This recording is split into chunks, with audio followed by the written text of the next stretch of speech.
feel for what's wrong with you. I'm afraid you're suffering from affluenza. Oh my God. Why me? Is it fatal? It's catastrophic. Hey there, my name's Brooke, and if you're new here, I enjoy researching strange occurrences, true crime, conspiracy theories, and sharing them with you. And if you're not new here, well then, long time no see, huh? You've waited long enough, so without further ado, let's get right into today's very frustrating case, if I do say so myself. On the evening of June 15th, 2013, 24-year-old Brianna Mitchell was catering an event at the Kimball Museum in Fort Worth, Texas. She worked at the City Club of Fort Worth alongside many talented chefs, helping to bring delicious food to local events. This was a dream for Brianna since she had been cooking for as long as she could remember. While traveling home around 11 p.m. in her Mercury Mountaineer after the event, a tire on Brianna's SUV blew out. She had been driving down Burleson-Retta Road in Tarrant County, which was a rural two-lane road that ran through a residential neighborhood. As a result of the tire malfunction, the Mountaineer swerved into a ditch, knocking over a mailbox. This mailbox belonged to Holly and Eric Boyles, who had been spending the evening with their 21-year-old daughter Shelby during her break home from nursing school. They had just finished eating dinner together and had been enjoying a family movie night in their living room when all of a sudden they heard commotion in front of their home. Holly, Eric, and Shelby all made their way to the front yard where they found a distressed Brianna pretty shaken up by this accident. If you've ever had the misfortune of being in a car accident, I'm sure you can relate to that feeling where you're like, number one, let me take a second and make sure that I'm all good and not missing any of my limbs. And number two, I can pretty much just feel the money leaving my pockets. I don't know which one is more nerve-wracking, to be honest. So Holly lent her phone to Brianna so that she could call her mom for help. That same evening, Pastor Brian Jennings had been attending his son Evan's high school graduation party, which was being hosted at family friends who lived just a few blocks away. After the party had come to an end, Brian was using his pickup truck to return several folding tables and chairs that he'd borrowed from his church. His younger 12-year-old son, Lucas, and Lucas's friend, Isaiah, decided that they wanted to tag along for the ride. As the trio was traveling down Burleson-Retta Road, they came across a Mountaineer stuck in the ditch. Brian, being a concerned passerby, told the boys to stay in the truck while he offered a helping hand to this group of people stopped on the side of the road. Meanwhile, Eric Boyles picked up his family's fallen mailbox that had been hit and carried it up towards the house. This decision would ultimately end up being the one to save Eric's life, but unfortunately, not everyone present would be so lucky, all thanks to a certain someone on the road that night. 16-year-old Ethan Couch had been hosting a party that evening at his parents' second empty home on Burleson-Retta Road. He and his fellow teens were playing beer pong and drinking Everclear, but the only thing Everclear to me is how this night was basically destined for horrible decisions to be made. At some point in the night, Ethan's friend told him that she needed to go to the store, to which Ethan insisted on driving, despite most of his friends telling him that he was far too drunk to even consider it. Still, that didn't stop 7 of Ethan's friends from joining him in his father's red Ford F-350 and heading out to Walmart, where they stole 2 cases of beer to fuel the remainder of their evening. Upon leaving Walmart with their stolen goodies, drunken Ethan and 5 of his friends climbed in the cab of the truck, while 2 hopped in the bed. As they were traveling on the road back to Ethan's house, he decided in his inebriated state that he would show off to his friends by speeding 30 miles over the speed limit down this narrow rural road. Not only that, but he was playing chicken by driving on the wrong side of the road towards incoming traffic. None of the passengers in the truck were impressed by this reckless behavior and actually pleaded with him to stop out of pure terror. It wasn't long before the cocky 16-year-old was attempting to maneuver the truck back into the correct lane, but during his antics, he quickly lost control of the vehicle and skidded off the road. The red Ford F-350 plowed into Brianna Mitchell and those who came to her aid just a few minutes prior, killing her, Holly, her daughter Shelby, and Pastor Brian Jennings. Ethan's truck proceeded to then hit Brianna's SUV, then Brian Jennings' truck containing his 12-year-old son and son's friend, which was then pushed into the road into an oncoming car. Lastly, Ethan's truck flipped and hit a tree. As you can imagine, all of this chaos caused a lot of noise, which didn't go unnoticed by Eric Boyles, who was still in the process of putting the mailbox in his garage. And even though it sounded bad,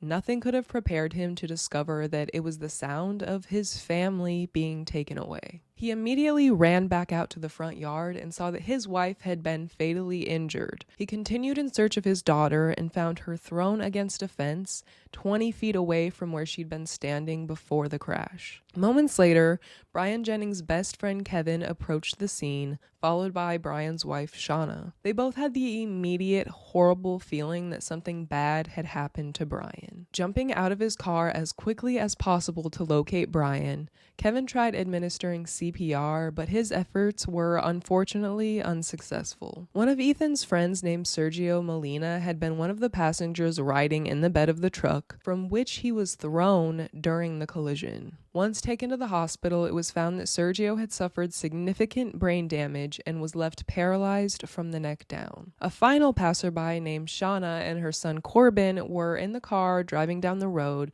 when they came across a teen boy lying unconscious in a ditch wearing only swimming trunks. Alarmed, Shauna told her son to stay with the teen while she went down the road to find some help. After a bit of time, the boy eventually came to, and thinking that he was speaking to his friends in the pickup truck rather than this stranger named Corbin, the boy said, "Hey man, I'm Ethan. I can get you all out of this." Ethan Anthony Couch was born on April 11th, 1997 in Tarrant County, Texas, to his parents Fred and Tanya Couch. In 1986, Fred founded his very own roofing company called Claiborne Metalworks, and Tanya worked as a registered nurse. Even though the two were initially very successful in their respective careers and therefore well off, they lived in Burleson, a suburb of Fort Worth that isn't exactly known for being a wealthy area. However, the family still lived a pretty lavish lifestyle, and Ethan was enrolled into Anderson Private School to ensure that he received the best education possible. Even though Ethan had the opportunity to learn a lot at school, his parents weren't teaching him much of how to be an accountable and productive member of society. Fred and Tanya could best be described as permissive parents who spoiled their son and let him have and do whatever he wanted without consequences. For example, Ethan was allowed to drive to school beginning at the age of only 13, which is not legal. Eventually, the principal caught wind of this and was none too pleased. I couldn't find any information on exactly what tipped the principal off, whether it be a student telling on Ethan, if it was just very noticeable that he was the only student driving himself to school, or if he was driving recklessly and drawing attention to himself, which wouldn't be surprising with the information that we know now. Nonetheless, the principal contacted Fred and Tanya about how dangerous and illegal it was that a child was driving themselves to campus unlicensed, and Fred's response to this was to threaten to buy the school. And this actually wasn't out of character for him at all. In 1996, Fred's company, Claiborne Sheet Metal Works, was sued for acquiring over $100,000 in debt, which may explain why they appeared to be so successful. In response to the lawsuit against his company, Fred attempted to move his assets around to make it seem as if he didn't have the means to pay off his debts. In the end, Fred was never held accountable for his debts. 3 years later, in 1999, Claiborne had been hired on for a project. Fred's employees were found to be using an unsafe table saw by a contracted supervisor, and instead of seeing this as a positive that prevented any of his workers from being seriously injured, Fred became very angry with the supervisor and responded by throwing hands. Before police could arrive on scene, Fred promptly fled, but ultimately spent just a few days in jail before being released on 2 years of probation. And this was not the extent of Fred's criminal antics. Oh no, they were really just beginning. Without skipping a beat, and over the next few years, Fred would be charged with theft by check, domestic violence against his wife Tanya, sexual harassment of a female employee, as well as evading arrest. Tanya wasn't a picture of a law-abiding citizen herself. In 2003, she was given a $500 fine for reckless driving after getting angry at another driver and forcing them off the road with her car. 2 years later, when she renewed her state nursing license, she failed to report that incident as required. Her lie by omission slid under the Board of Nursing's radar for several years until she was caught and scheduled for a disciplinary hearing in 2012. Tanya must have decided that she didn't care too much about her job because she didn't show up for the hearing, which resulted in the loss of her nursing license. So, bearing these two role models in mind, Ethan ended up switching schools after the debacle with his father threatening to buy the school and everything. Who would have thought that that would go over poorly? On one evening in February of 2013, authorities found 15-year-old Ethan parked in a Dollar General parking lot with a 14-year-old girl who was both naked and unconscious.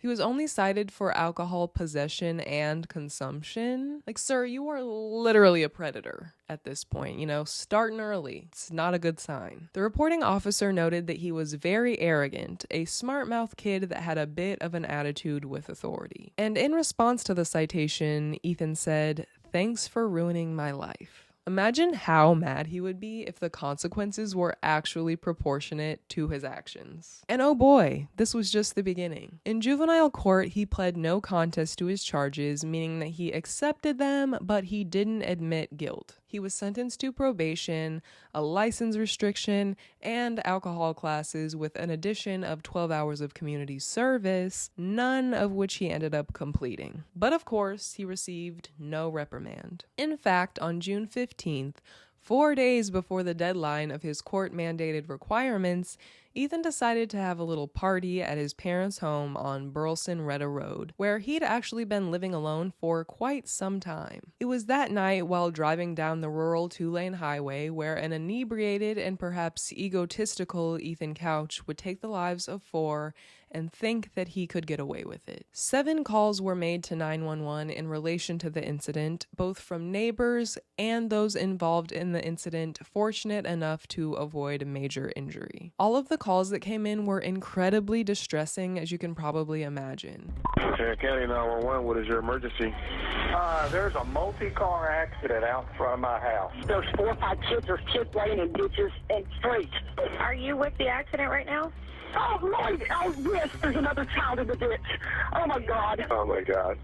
We've got one laying on the road unconscious. They say he's breathing. There were people and pieces of the wreckage scattered over 300 feet. A sheriff on the scene even described it as looking more like a plane crash than a car wreck. Once medical staff arrived, Ethan was acting extremely belligerent due to his blood alcohol being over 3 times the legal limit for adults at 0.24, as well as testing positive for THC and Valium. He showed little remorse for his actions and even complained that he couldn't afford an ambulance. Okay, buddy. While in court, Ethan surprisingly pled guilty to 4 counts of intoxication manslaughter DUI and 2 counts of intoxication assault. But it wasn't because he was taking responsibility for his actions. His defense attorney and psychologist Dr. G. Miller argued that Ethan didn't need prison. No, he needed treatment and separation from his parents who had made him a victim of affluenza. Now, what is affluenza, you may ask? Well, I was asking myself the same thing, and I'm still kinda scratching my head, to be honest. According to Oxford Languages, the definition reads, a psychological malaise affecting wealthy young people, symptoms of which include a lack of motivation, feelings of guilt, and a sense of isolation. Ethan and his team were claiming that Ethan didn't know better than to drink and drive and play chicken with oncoming traffic because his parents parents spoiled him. As the icing on the cake, Fred and Tanya even volunteered to pay $450,000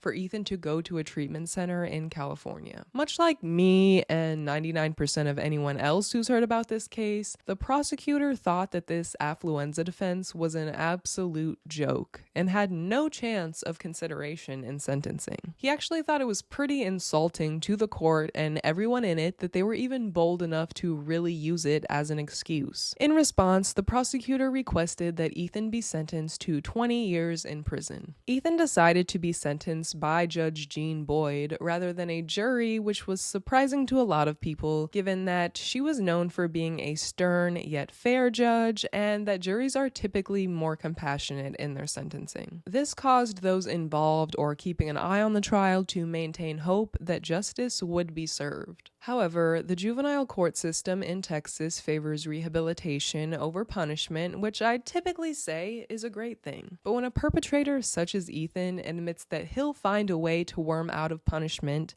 while laying in the middle of a fatal catastrophe that he caused, it really makes you wonder if that is the best decision. Finally, on December 10th of 2013, Ethan Couch was sentenced to only 10 years of probation with treatment at an inpatient facility. In Texas, rather than the upscale one in California that his parents had requested, it's safe to say that everyone in the courtroom was floored upon hearing the judge's decision. 4 innocent lives had been taken forever, not to mention Sergio Molina, whose life took a complete 180 before it could really even begin, and Ethan weaseling his way out of stepping foot inside a prison for any amount of time just didn't seem fair. As news of the sentencing spread like wildfire, judges around the state voiced their displeasure in Judge Boyd's work, which led to her garnering a pretty bad reputation and led to her retirement in recent years. Couch's attorney maintained that the judge made the correct decision and that Ethan's rehabilitation would turn him into a productive member of society.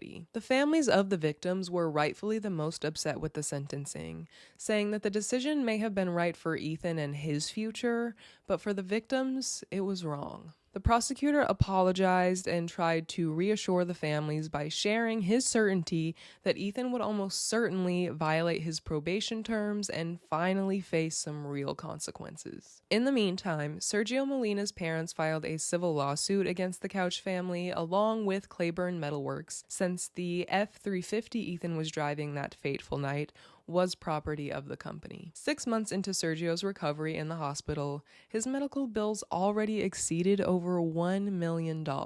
As if your son being in a vegetative state wasn't horrible enough, imagine having the stress of $1 million hanging over your head. The two families ultimately reached a settlement including $1 million in cash along with payments made mostly by liability insurance. 5 additional lawsuits were filed against the Couches and Fred's company by the families of Ethan's victims. But did any of this put an end to Ethan, Fred, or Tanya's outrageous behavior? I'll give you a little hint. The answer is no. In December 2014, the following year, authorities responded to a disturbance call where Fred displayed a fake police badge and was subsequently charged with impersonating an officer. He was given 1 year of probation. After leaving rehab, now 18-year-old Ethan had returned home and started working at his father's business while on probation. And soon enough, on December 2nd of 2015, a video of Ethan drinking and playing beer pong at a party surfaced on social media. As Ethan's probation officer would come to find out after a missed check-in the following week, this party was one of the going away variety. And well,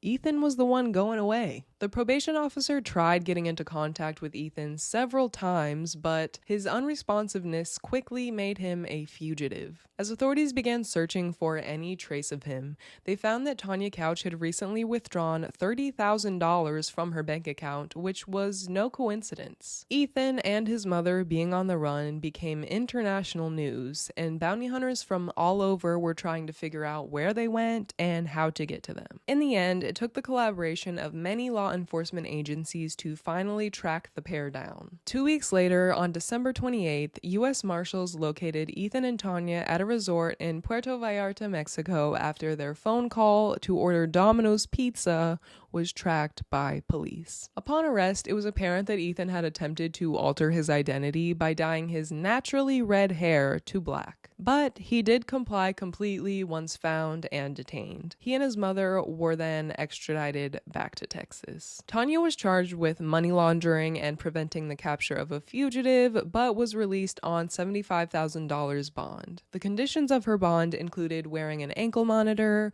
submitting to drug testing, and reporting to authorities weekly. She has attempted to file an appeal on her conviction, and her attorney has argued that she was simply doing what she felt was necessary to protect her son, who had become the most hated boy in America. It also didn't take long at all for Tanya to violate the conditions of her bond by failing a drug test. When it came to Ethan, his attorney went straight to the court of public opinion and attempted to plant yet another seed that would absolve Ethan of any wrongdoing by stating that there was no proof he had fled voluntarily and nobody had even stopped to consider the possibility that he was taken against his will. Sure, Jan. In April of 2016, Ethan was sentenced to 720 days of jail for violating his probation. So once again, it seems as if Ethan has avoided appropriate consequences for his actions, because this sentencing was for him drinking at the party on probation, not becoming a fugitive and running off to Mexico. Ethan completed his 2-year stint behind bars in 2018, at which time he became the owner of a new ankle monitor,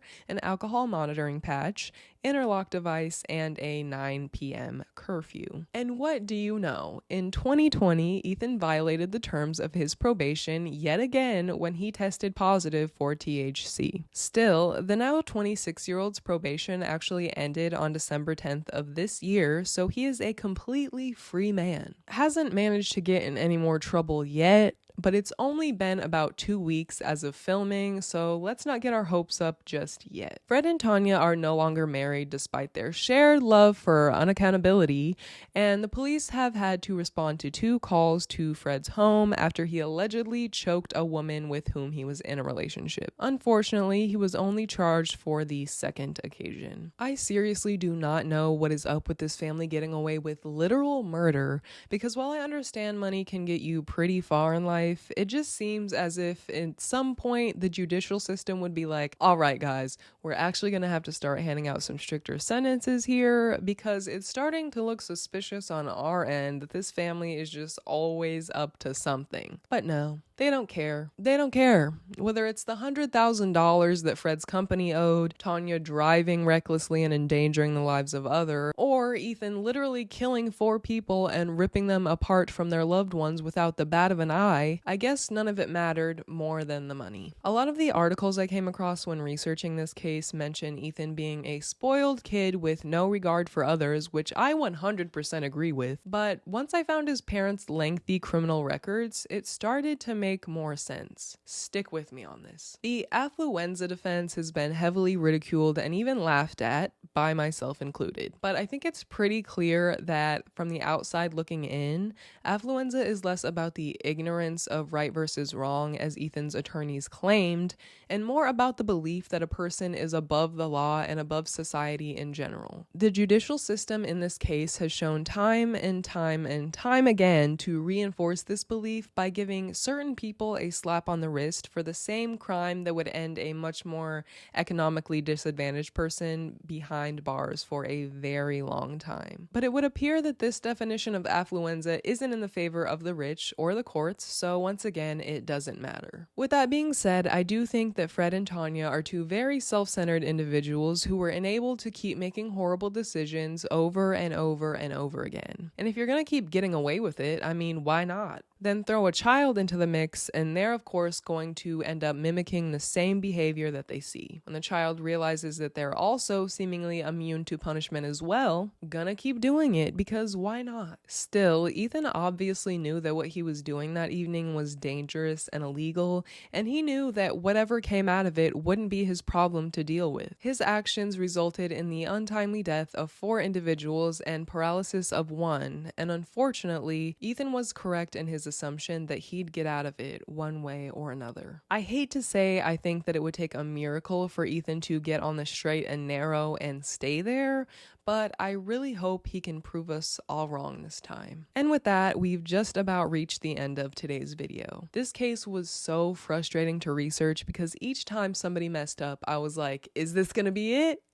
Oh, no? Oh, okay, wow, really? I can only imagine what the victims of the Couch family felt throughout the court proceedings and even to this day, knowing that justice was clearly not the priority. I'd love to hear your thoughts on this case down below in the comments, which are always also open to any case suggestions or just any random thing that you want to say. Now, if that random thing involves me being MIA recently, then I completely understand, but trust when I say 2024 is going to bring a lot of new content to you guys that I'm so excited to share and hope you enjoy. I want to thank you so much for taking time out of your day to watch and talk some true crime with me, and if you enjoyed, don't forget to hit that subscribe button so you can stay up to date and help your girl out a little bit. I hope you have a wonderful rest of your day and you have a wonderful Christmas and Happy New Year, and I will see you in the next video.